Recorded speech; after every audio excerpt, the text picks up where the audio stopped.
Check one, check two, check, check, check. Hello.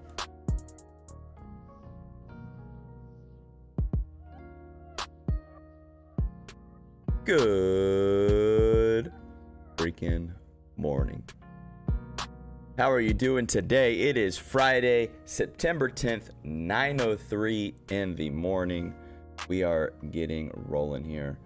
I wasn't going to go live today. As you know, I have family in town, but the cards align. I got a little bit of time, but I got to go to campus today. Got to get tested for COVID for the 4th time this week because that's what the NCAA wants us to do this week in order to be able to play tomorrow. Got a big game tomorrow on September 11th. Hope you guys, if you guys are in Southern California area, feel free to come watch the game. Fans are allowed. Saddleback College, we are going to be playing Mount San Antonio here in Southern California. 6 p.m. kickoff Saturday. I obviously, I promote the game on here because I, at the risk of sounding like a douche, I don't think our school media or whatever does a really good job promoting the games. So I take it into my own hands to try to get people there. To try to get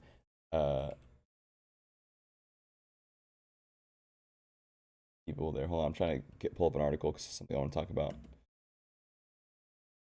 that I saw last night on the news. I watched the news for the first time, on TV for the first time ever last night. Not the first time ever, but the first time in a long time. I can't find an article probably because it.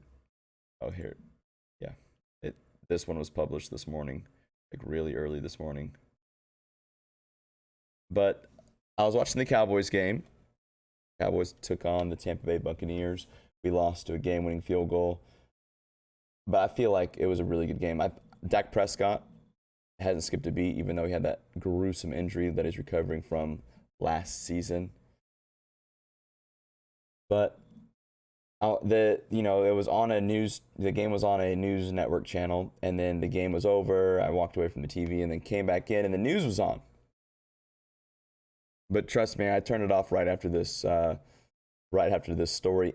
LAISD has now passed to mandate and require all students in LAISD, Los Angeles Independent School District, makes vaccine for everyone over the age of 12, 100% mandatory, no ifs, ands, or buts about it. It is the largest school district, I believe. Yep, LA services over 600,000 students and more than 1,000 schools. It's so far the largest school district to mandate the vaccine for every student. Here's the issue, though. It has one of the strictest COVID protocols already, as far as masks and distancing and how many students they can have in a classroom, how many teachers, all that kind of stuff. And whatever they're doing isn't working because they claim that more students are getting sick with the coronavirus vaccine, with coronavirus. I'm not seeing the data on that, but hey, if the news says it, it must be true. And what really irked me about the whole thing was when there was a woman yelling from a microphone. I guess she's the chairman of the board or something, some school district board or whatever. And she was yelling and shouting into the microphone, into the camera. When I was in school, I don't even remember what virus she said was rampant in our schools and it was taking kids' lives. And you know what stopped it? The vaccine. Okay, ma'am, that might be partially true, but was that vaccine an mRNA vaccine that hasn't been proven, that has been shown to not fully work as intended as a vaccine? Let's just say it was measles. I'm not sure what she was talking about was measles, but maybe. I'm sure that vaccine actually has some of the actual virus in it. See, the big problem with this vaccine is that it it doesn't work the same as our typical vaccine, right? We've talked about this before. It's an mRNA vaccine, which means that it. Okay, look, to put it in perspective of what it actually does. Hold on, my dog got locked in.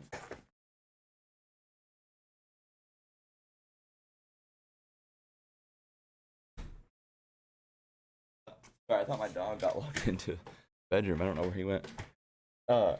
So the mRNA vaccine doesn't actually give or introduce your body to the virus, so their body doesn't learn how to actually fight the virus. It learns how to fight something similar to the virus, which we are learning, or if you pay attention to scientists who actually practice science and actually release real data on this, you learn that in the long run, the way that the mRNA vaccine is working isn't good because it basically isn't the same. It's close, but it's not quite the same. Okay? Which then creates another problem where your immune system gets depleted and your immune system has a deficiency because it's really dependent on this vaccine to actually be present in order to fight the vaccine. So that means, in order to fight the virus. So which means after about 6 weeks, you have significantly less protection against not only coronavirus, but to anything. It creates, I think they call it an autoimmune dependency. I think autoimmune dependency disorder or whatever. But so now we're going to be jabbing. So keep in mind, last week, the UK, or maybe it's 2 weeks ago, the UK banned, or maybe it was just Britain. I can't remember. Banned the vaccine to be administered to people 15 years or younger. But in America, we're like, nah, give them to 12-year-olds. That's a good idea. Anyways, that's not really what I wanted to talk about this morning, but I just wanted everybody to be aware of what happened late last night, and I guess this article was written early this morning. But what I really wanted to bring up was, this is the weekend of 9/11. Today's 9/10, and 9/11. Yeah, I don't want 9/11 to be forgotten. Okay. 9/11 was I remember 9/11 even though I was very young. I was I was in like first or second grade. Okay. So first or second grade, and I remember going to school that morning, and I do vividly recall the teachers and students acting differently. I remember students getting picked up, a lot of students getting picked up early from school. Some students didn't even show up to school. Because I was in Texas, right? So the planes hit the towers at 9 a.m. Oh, sorry, hold on. What time did the first plane strike? So it was at 10:28 in the morning, I think.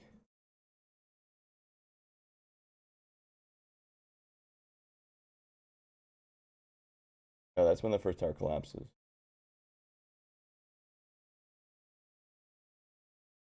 Yeah, I know. So it was 8:46 in the morning. So it would have been 7:46 in the morning.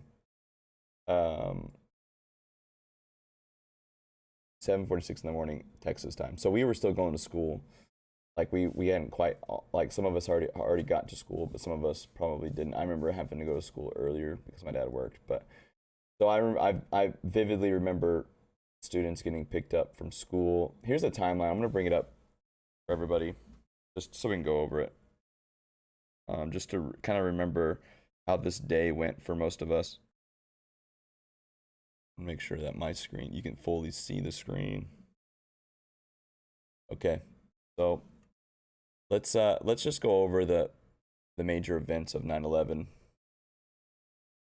Okay, so we'll just go I'm not going to do the detailed timeline. We're just going to go over these bullet points right here. So 7:59 in the morning, American Airlines flight 11, a Boeing 767 carrying 81 passengers, 11 crew members departs 14 minutes late from Logan International Airport in Boston, bound for LA.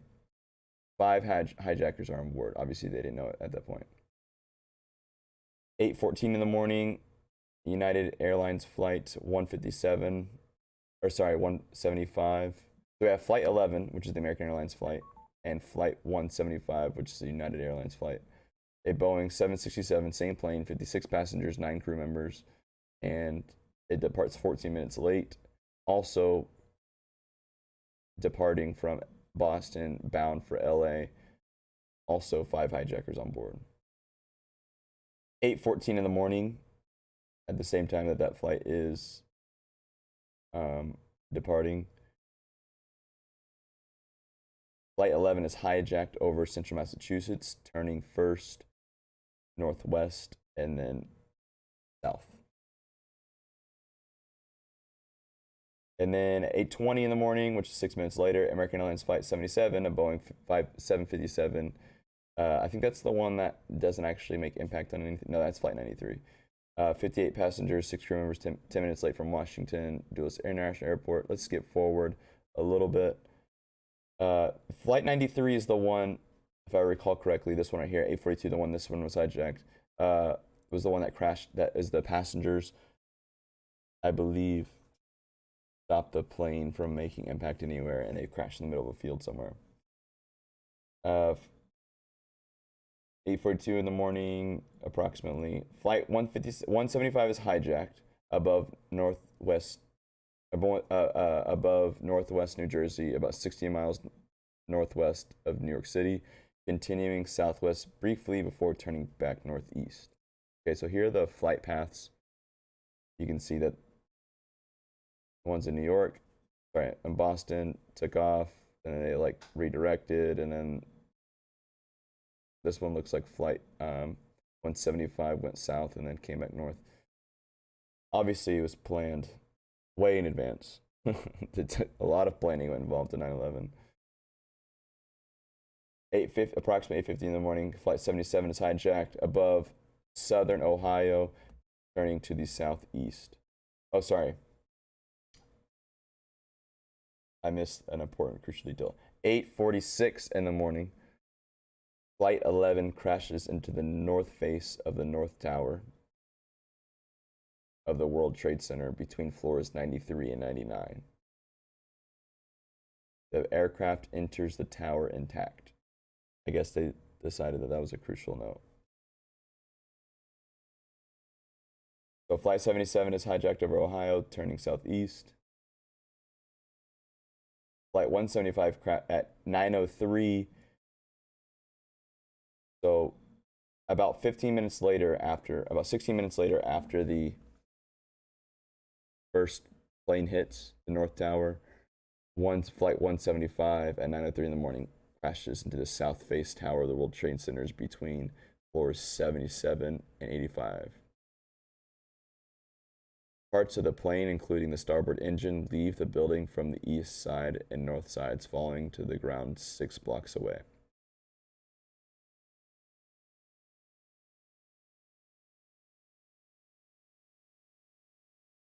So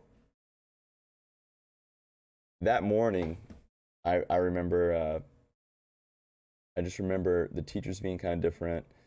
A lot of students were getting picked up from school. I lived in Plano, Texas at the time, which is north of Dallas. And although we were, everything's an hour behind. So, instead of it not being 9:03 when the second plane crashes, it's 8:03. I remember school just being kind of weird that day. And then getting, I don't remember if I made it through the whole day of school, but I remember going to the gym or here, I'm going to leave this up if you guys want to read it while I'm talking. I remember going to the gym where we had our after school little deal for kids or whatever, waiting, where we play and whatever, waiting for parents to pick us up. And I was one of like 3 kids in there. Usually there's like I don't know, hundreds of us. I have no idea how many kids normally, but a lot of kids, and I was literally one of like three, and there was also like the two, teachers or whatever that ran it. And I remember my dad couldn't pick me up, and he was just really quiet, but he was also like really tense. And I remember, even though I was so young, I remember feeling the tension from my dad as he was driving. I think we were driving a green Ford Ranger at the time, and he just told me that um, that somebody ran in. He, I vaguely remembered him explaining what New York was, but I do remember like knowing what the Twin Towers were. And he said, you know those Twin Towers that you know about in New York? And I was like, yeah. Keep in mind, I have no bearing of how far away that is. He was like, somebody crashed a plane into it. And I said, well, that's a crazy accident. Like, why is that such a big deal? And he was like, no, like somebody did it on purpose. And I remember not understanding like that somebody would do that on purpose and like what it really meant. And I feel like that might have been, even for people who are older, that might have been a lot of us not understanding what was going on, not being, obviously, you can watch the videos from that day and people in New York just staring at the World Trade Center towers in awe of what's happening, and nobody's really understanding, especially when that second plane hit. When that first plane hit, people probably thought it was an accident. When the second plane hit, that's when everybody probably started realizing that this wasn't just an accident.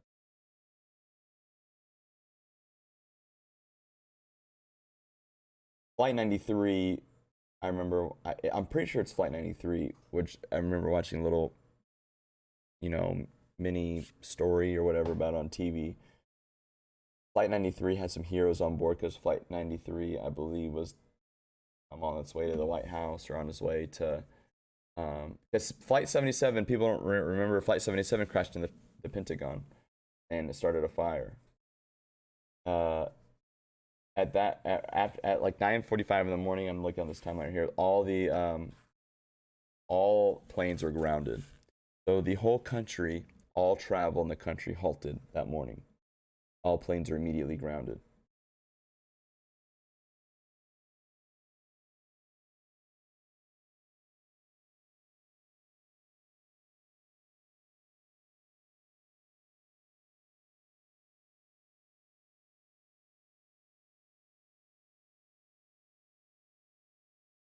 Uh, so sorry, I took a pause because I was reading something. I didn't mean to take a long pause there. I apologize. I can't like read and talk at the same time. But Flight 93 was crashed into I believe a Pennsylvania, yeah, like a Pennsylvania like field, I guess. Yep, and then here it is. The 9/11 Commission believed that Flight 93's target was either the United States Capitol building or the White House. So on board, the passengers realized that something bad was happening, and they figured that they were gonna die anyways, so they might as well die heroes, and they were essentially fighting the hijackers in the cockpit, and which caused the plane. I believe witnesses that saw the plane crash described the plane as like turning almost upside down, which I believe leads people to believe that there was, you know, it was 100% like that was forced like that, and it did it in the middle of the field. Uh, there was a lot of other damages in New York City besides um, the two World Trade Center buildings collapsed. Obviously, the buildings immediately around it, but some of the debris from the plane um, that hit the World Trade Center, it all also went and hit, like I believe it hit a hotel. I believe I hit another 47-story building that also collapses. So that evening, so it was like a whole day thing of buildings collapsing, debris hitting things, obviously fires. Not good. And I think a lot of us were just super confused that day. Even thinking about it now, if it were to happen today, I don't know if we would be able to comprehend in that moment what was happening, because it's not it's a little different than like if you had fighter planes come and drop bombs, right? Like you knew immediately if they were dropping bombs what's happening. But this was people stealing American planes, right? Like commercial jets with people on them. And even if they hijacked planes and crashed it into the middle of nowhere, that's still a tragedy, killing 50 people on board or 80 people on board or 90 people on board. Right? Like just the crashing the plane alone, tragedy, but yet they targeted buildings. They wanted these buildings to collapse. I'm not like if we were being attacked by some entity like today, like right at this moment, and they were shooting at us and they're dropping bombs, that'd be pretty immediately registered as we're under attack. But the fact that it was such a confusing thing is what really is what really kind of sticks out to me. And it is something that forever changes how America operates, everything from airports to surveillance to bills being passed to combat this. And then not only that, it's what triggered us to invade the Middle East, to fight the war on terror. And here we are 21 years later, and we just hand back over Afghanistan to the Taliban to do God knows what, even though the Taliban had nothing to do with 9/11, supposedly, or whatever. It was Al Qaeda. It's still the thought of terrorists having a safe haven in order to plan more attacks on other innocent people in the most horrific ways is what really bugs me. And I feel like we're this is going to be the first generation of kids right now, like this year, you know, like, well, maybe last year too, but like we're kind of entering the first generation of kids who are old enough to, you know, drive and have social media and whatever and like really talk about things, but they weren't there for 9/11. They don't know what it was like before 9/11. And I don't really remember what it was like before 9/11, but I remember my parents sure do. Like, and I remember the distinction of what happened that day and understanding why airports changed procedures, and it's because of 9/11. You know, the Patriot Act was because 9/11. Obviously, as a 6-year-old, I wasn't talking about the Patriot Act, but it's such a staple event, and now we just have to make sure that we pass on what it was like and the significance of the event to the next generation, which is really why I wanted to bring it up. And I think it's something that needs to be talked about in schools. Not the conspiracy theories of, even if it was planned by America or allowed by America, whatever, let's just focus on the tragedy at hand and what it catapulted us into.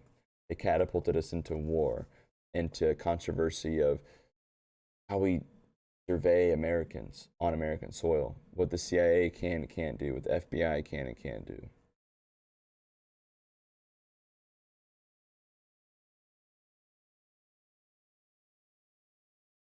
And it's weird because I remember what it was like watching George W. Bush throw that pitch. I don't remember how much longer after it was, but when George Bush threw that pitch in Yankee Stadium, and it was a big deal. And I remember watching videos about it like last week about him throwing the first pitch, and I would do anything to prevent another 9/11, but I'd do anything to receive another 9/12. The day after 9/11, the weeks after 9/11, even heck years after, like a few years, short years after 9/11, it really felt like America was unified. We had a great leader. and George W. Bush that really united the country.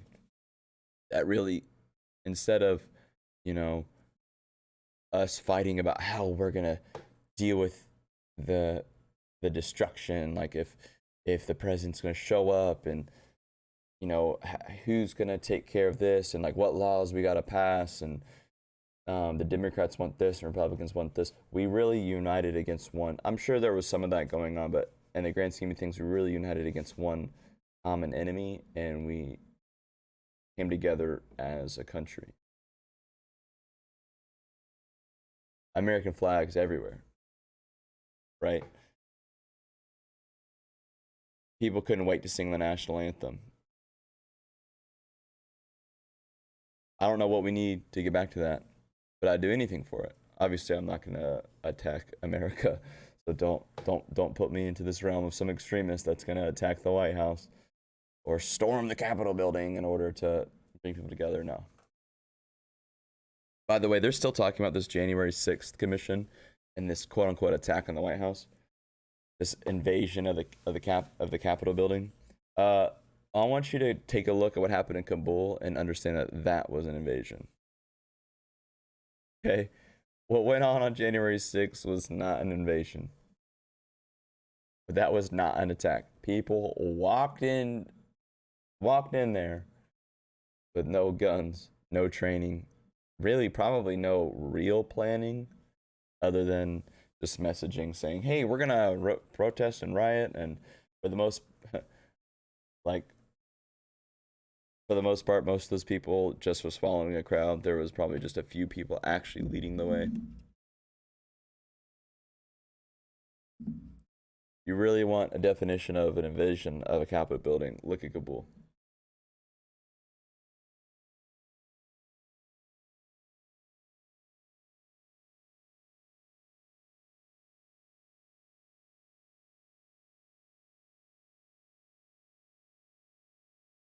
I was trying to find that iconic picture of them in the building. Can't find it. But just Google some pictures and some videos of what's going on in Afghanistan and Kabul. That's an invasion. All right, I'm gonna go ahead and wrap it up. I gotta get stuff I gotta do today. Thank you guys for stopping in. Hey, really appreciate you guys. I know this was not like the happiest go lucky episode ever, and I'm not gonna apologize for that. It's something that we needed to talk about. But other episodes are a little bit less depressing. It is Friday, so I hope you guys have a fantastic Friday. Which I hope catapults you to have a good weekend. If you are listening to the show right now, that means you missed us live. Not every episode is like this where we talk about something depressing, okay? If you are listening right now on Spotify or Google Podcast or whatever other platform or Anchor or whatever, feel free and to join us during the live show, because this is a live show. The whole point is for the show to be live and the audience to get involved with the show. You can comment and be involved in the conversations live. I do obviously upload the show unedited, uncut into Anchor, which then pushes it out to Spotify and stuff like that for me. But if you would like to follow us on any of those platforms, please do so. Actually, I'm not gonna I need you guys to do this for me. I need you guys to like, comment, share, and subscribe to whatever platform, Facebook, YouTube, or Twitch. It doesn't have to be all three, but if you like to do all three, feel free. Just choose whatever one that will get you involved. Also, I'm not asking for money. I'm not asking for ads or whatever. So it is absolutely free for you to help me promote the show by just liking, commenting, sharing, telling your friends, whatever. But if you would like to donate, if you would like to support monetarily, you can also do that as well at anchor.com. The link is on the, you can find the link anywhere, but just, I believe it's on the Spotify description. You can donate for $1 a month or $5 a month or whatever. Again, not asking for that. I'm more asking for you to just tell your friends. All right, guys. I will probably do the next episode on Monday, so see you on Monday. Until next time, catch y'all on the flippity flip. Peace. Welcome.